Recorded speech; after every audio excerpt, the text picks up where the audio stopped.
કચ્છમાં કમોસમી વરસાદનો કહેર, ખેડૂતોને ભારે નુકસાન થયાની ભીતિ સર્જાઈ. કચ્છ જિલ્લામાં ગઈકાલે આંધીઓ અને તોફાની પવન સાથે પડેલા કમોસમી વરસાદે ખેડૂતો માટે મોટી આફત સર્જી છે. અચાનક બદલાયેલા હવામાનને કારણે ખેતીમાં વ્યાપક નુકસાન થયું હોવાનું સામે આવ્યું છે. ખાસ કરીને ઘઉં અને કેરીના પાકને ભારે ઝટકો લાગ્યો છે. માહિતી અનુસાર ખેડૂતો દ્વારા મહેનતપૂર્વક ઉગાડવામાં આવેલો ઘઉંનો પાક કાપીને તૈયાર રાખવામાં આવ્યો હતો. ઘણા વિસ્તારોમાં ઘઉં કાપી લીધા બાદ તેની છટણી કરવાની પ્રક્રિયા બાકી હતી. ત્યારે જ અચાનક વરસેલા વરસાદે પાકને પલળી નાખ્યો. પરિણામે તૈયાર પાક બગડી ગયો છે અને ખેડૂતોને આર્થિક રીતે મોટું નુકસાન વેઠવું પડી રહ્યું છે. બીજી તરફ કેરીના બગીચાઓમાં પણ આ કમોસમી વરસાદે નુકસાન પહોંચાડ્યું છે. તોફાની પવન સાથે આવેલા વરસાદને કારણે કેરીના ઝાડમાંથી ફૂલ અને કાચા ફળો પડી જતા ઉત્પાદન પર અસર પડી છે.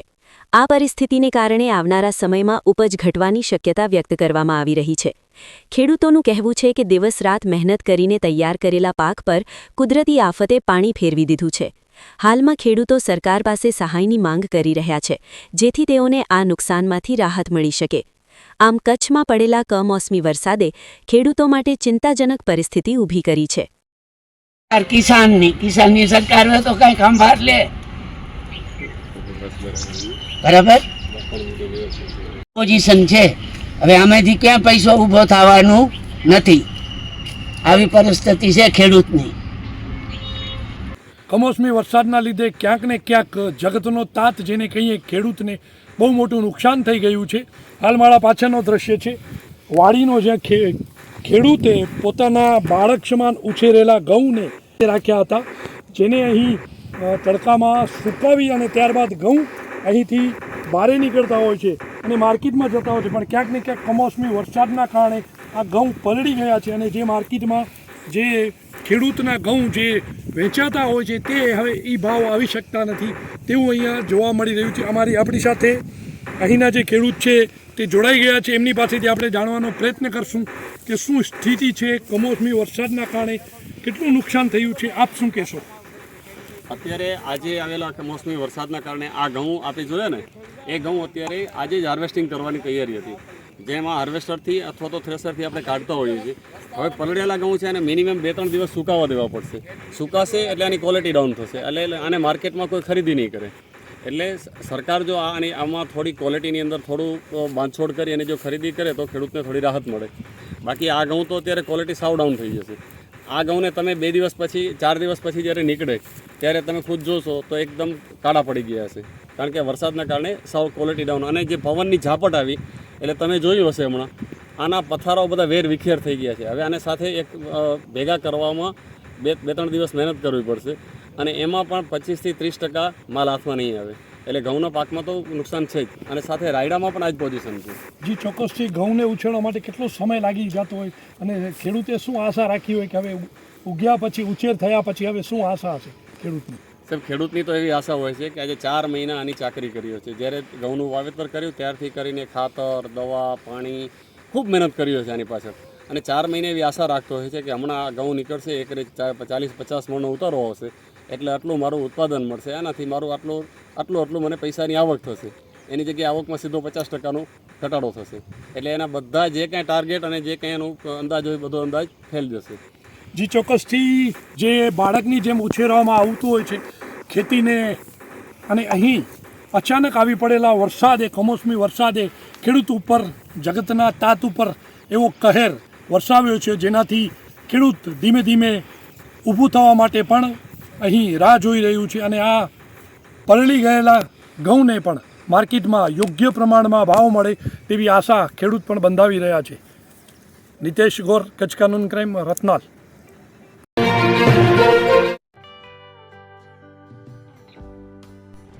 વિશ્વ પ્રસિદ્ધ મહાનુભાવોની, ભારતના 8 વડાપ્રધાનોની સચોટ ભવિષ્યવાણી કરનાર ભારતીય અંકશાસ્ત્રી જ્યોતિષ શંકર ઘોર, ભારતના વડાપ્રધાન શ્રીમતી ઇન્દિરા ગાંધીની વિજયની તથા અકાળે મૃત્યુની સચોટ ભવિષ્યવાણી કરનાર જ્યોતિષી, ભારતના વડાપ્રધાન રાજીવ ગાંધીની વિજયની તથા રાજીવ ગાંધીના અકાળે મૃત્યુની સચોટ ભવિષ્યવાણી કરનાર ભારતીય અંકશાસ્ત્રી, ભારતના વડાપ્રધાન નરેન્દ્ર મોદી 2014માં વડાપ્રધાન બનશે અને લાંબો સમય શાસન કરી 2024માં જીતની હેટ્રિક કરશે તેવી 12 વર્ષ અગાઉ સચોટ ભવિષ્યવાણી કરનાર વિશ્વના પ્રથમ ભારતીય અંક જ્યોતિષી, મંત્રજાપ ગુરુના નંગ વગર મુંબઈ, રાજકોટ, જામનગર, ગાંધીધામ અને ભુજમાં 20,000થી વધારે લોકોને સાચી સલાહ અને સચોટ ઉપાય કરનાર જ્યોતિષીની સાચી સલાહ ઘર બેઠા મેળવો.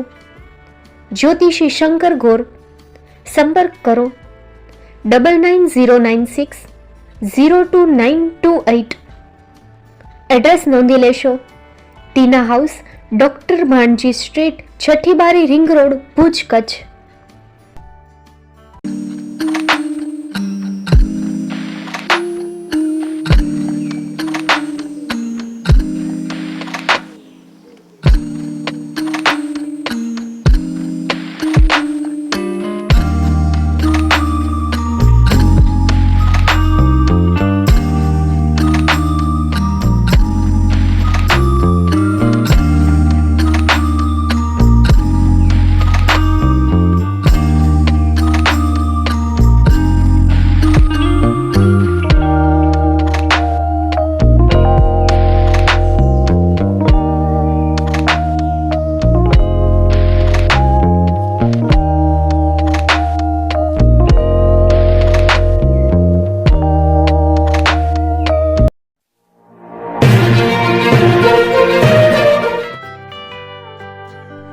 મુંબઈમાં ખૂબ જ જાણીતું નામ એટલે Bombay steel.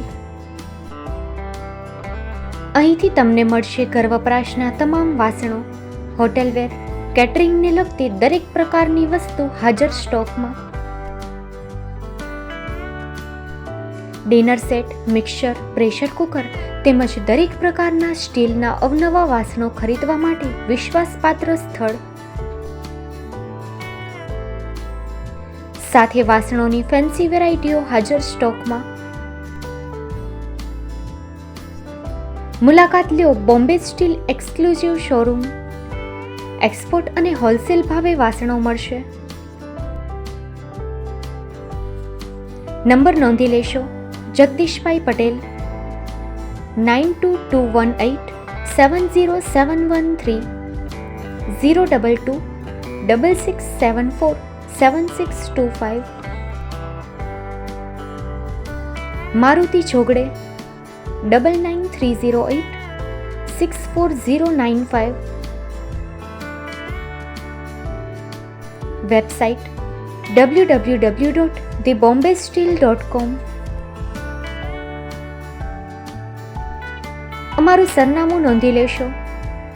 Bombay steel, shop number 16-18, Godiji building, Tamba Kanta, Pydhonie, Kalbadevi road, Mumbai 400003, Maharashtra.